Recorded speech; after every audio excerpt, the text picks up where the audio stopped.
Assalamualaikum warahmatullahi wabarakatuh. Halo sahabat cerdas semua, berjumpa kembali dengan saya Ustadzah Iva. Di semester 2 ini kita akan belajar tentang apa ya? Nah, sahabat cerdas, kita akan belajar pada pelajaran yang ada di kelas 5. Di semester 2 ini kita masuk di tema 6, yaitu panas dan perpindahannya. Subtema 1, suhu dan kalor.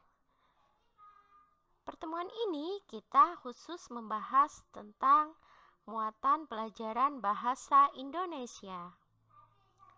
Langsung saja.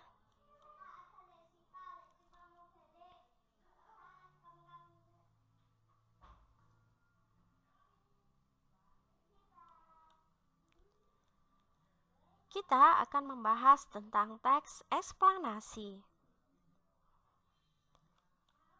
Apa sih teks eksplanasi itu?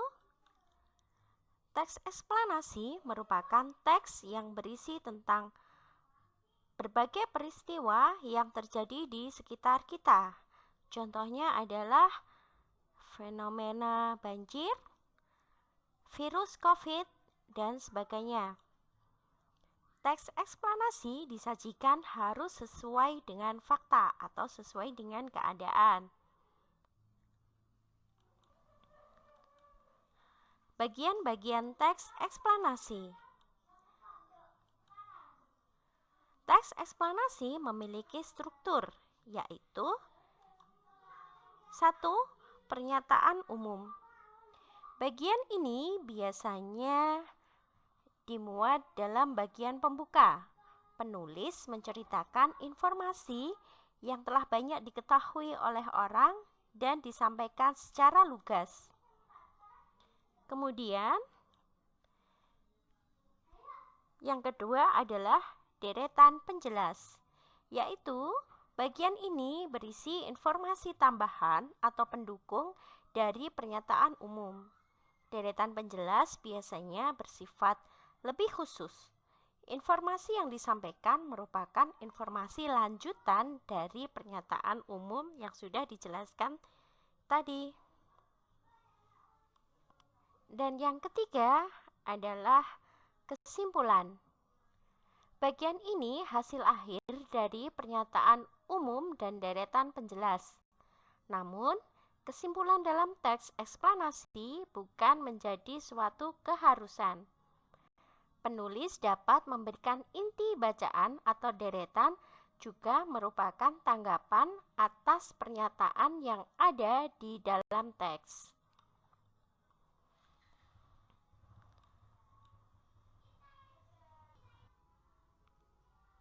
Nah, selanjutnya, bagaimanakah suatu teks dikatakan sebagai teks eksplanasi? Maka harus memenuhi ciri-ciri sebagai berikut. Ciri-ciri teks eksplanasi.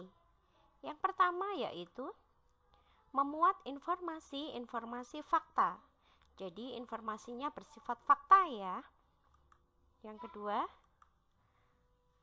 membahas fenomena yang bersifat keilmuan atau ilmu pengetahuan.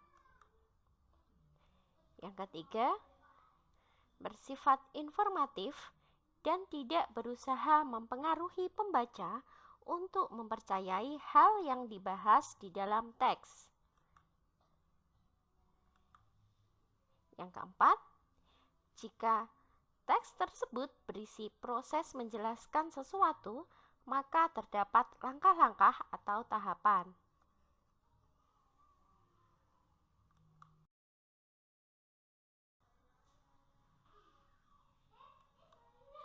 Langkah-langkah membuat teks eksplanasi adalah sebagai berikut.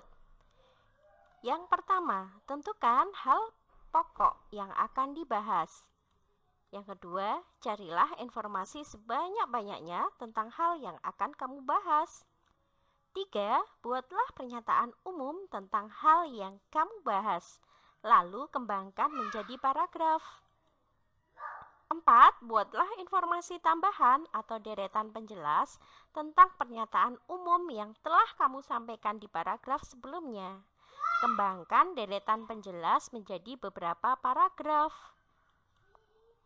Dan tahapan terakhir, yang kelima adalah berikan kesimpulan berdasarkan pernyataan umum dan deretan penjelasnya.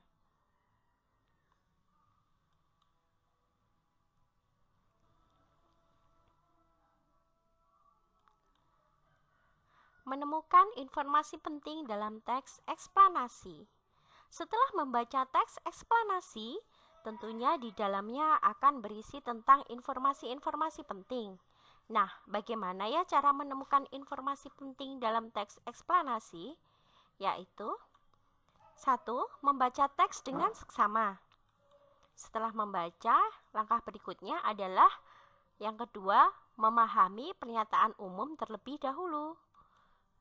Dan yang ketiga adalah pahami informasi penjelas atau pendukung. Yang keempat, pahami kesimpulan yang ada di bagian akhir.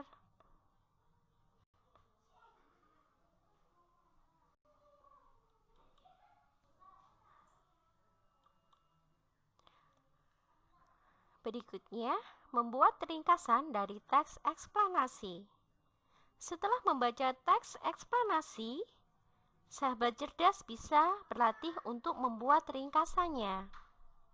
Berikut langkah-langkah yang perlu diperhatikan dalam membuat ringkasan.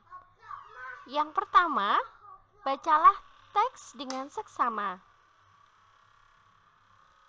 Yang kedua, catatlah gagasan utama dari setiap paragraf.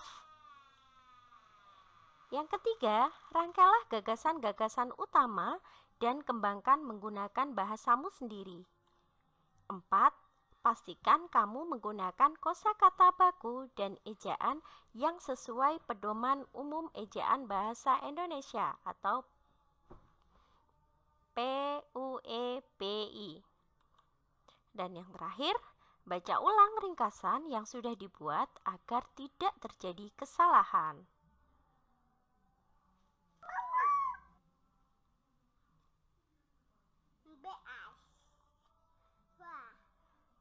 Terima kasih, thank you. Sampai berjumpa kembali pada video pembelajaran berikutnya. Wassalamualaikum warahmatullahi wabarakatuh.